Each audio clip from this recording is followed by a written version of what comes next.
എടക്കഴിയൂരിൽ പാതിരാത്രിയിൽ യുവതിയുടെ വീട്ടിൽ ആക്രമണം നടത്തിയ ഇതര സംസ്ഥാന തൊഴിലാളി അറസ്റ്റിൽ. കൊൽക്കത്ത സ്വദേശിയായ രാജുബായിയെയാണ് ചാവക്കാട് പോലീസ് അറസ്റ്റ് ചെയ്തത്.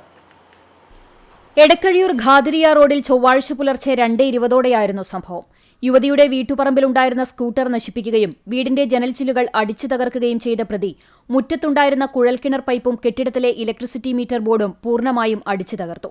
ശബ്ദം കേട്ട് യുവതി ഉണർന്നുവെങ്കിലും ഭയം കാരണം പുറത്തിറങ്ങിയില്ല. കഴിഞ്ഞ ദിവസം വീടിന്റെ പരിസരവും പറമ്പും വൃത്തിയാക്കാനായി എത്തിയ ഇയാൾ യുവതി തനിച്ചാണ് താമസിക്കുന്നതെന്ന് മനസ്സിലാക്കിയിരുന്നു. ജോലിക്കിടെ കുടിക്കാൻ വെള്ളം ചോദിച്ചെത്തിയ പ്രതി യുവതിയോട് മോശമായ രീതിയിൽ സംസാരിക്കുകയും ലൈംഗിക ചേഷ്ടകൾ കാണിക്കുകയും ചെയ്തു. ഇതിനെതിരെ യുവതി പ്രതികരിക്കുകയും ഇയാൾക്ക് താക്കീത് നൽകുകയും ചെയ്തിരുന്നു. ജോലി സമയം കഴിഞ്ഞിട്ടും പരിസരത്ത് ചുറ്റിപ്പറ്റി നിന്ന പ്രതിയെ സമീപത്തെ ക്വാർട്ടേഴ്സിൽ താമസിക്കുന്ന ആൾ എത്തിയാണ് പറഞ്ഞുവിട്ടത്. എന്നാൽ പോകുന്നതിനു മുൻപ് പ്രതി വീട്ടുമുറ്റത്ത് ഇംഗ്ലീഷിലുള്ള ചില വാക്കുകളും 10:30, 2:20 എന്നീ സമയങ്ങളും എഴുതിവച്ചിരുന്നു. തുടർന്ന് ഇയാൾ എഴുതിവെച്ച സമയമായ പുലർച്ചെ 2:20 വീട്ടിലെത്തി അക്രമം അഴിച്ചുവിട്ടത്. വിവരമറിഞ്ഞ വാർഡ് മെമ്പർ സലീം ആച്ചിപ്പുള്ളി സ്ഥലത്തെത്തി ചാവക്കാട് പോലീസിനെ വിവരമറിയിച്ചു. നാശനഷ്ടങ്ങൾ വിലയിരുത്തിയ പോലീസ് തന്ത്രപരമായി ജോലിക്കെന്ന വ്യാജേന വിളിച്ചുവരുത്തിയാണ് പ്രതിയെ കസ്റ്റഡിയിലെടുത്തത്.